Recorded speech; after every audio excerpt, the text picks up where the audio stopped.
Hi everybody, I am Dr. T. Miranda Lakshmi, Assistant Professor, Department of Computer Science, St. Joseph College, Cuddalore. Today we are going to see about inter-process communication.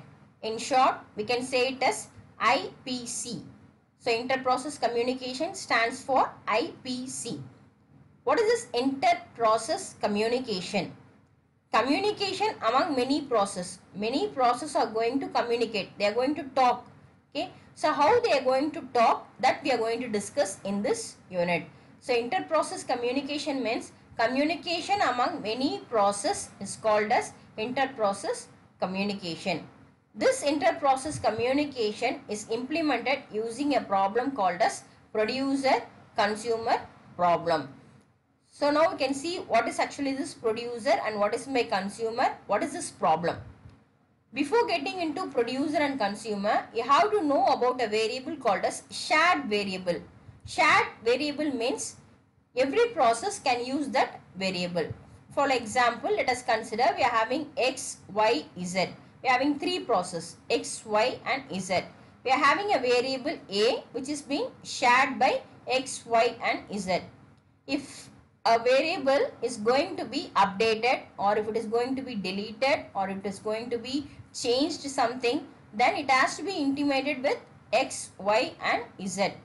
So that is called as a shared variable. A variable which is being shared by more than one process is called as shared variable. So using the shared variable only, we are going to discuss about this producer consumer problem. What is meant by a producer? A process that puts a value inside the shared variable. Already told, no, we are having a shared variable. For example, if it is A means, if X is going to put a value inside the shared variable, he is called as a producer.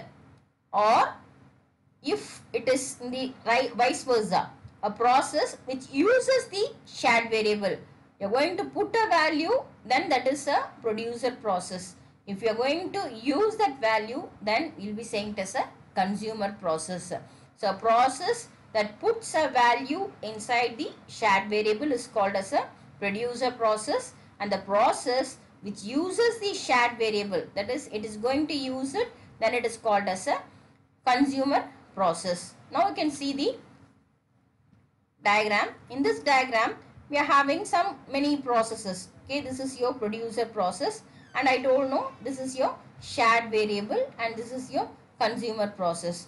So one who is going to put the value inside this shared variable is called as your producer. One who is going to use the value from the shared variable is called as consumer. So we are going to design an algorithm for this producer consumer problem.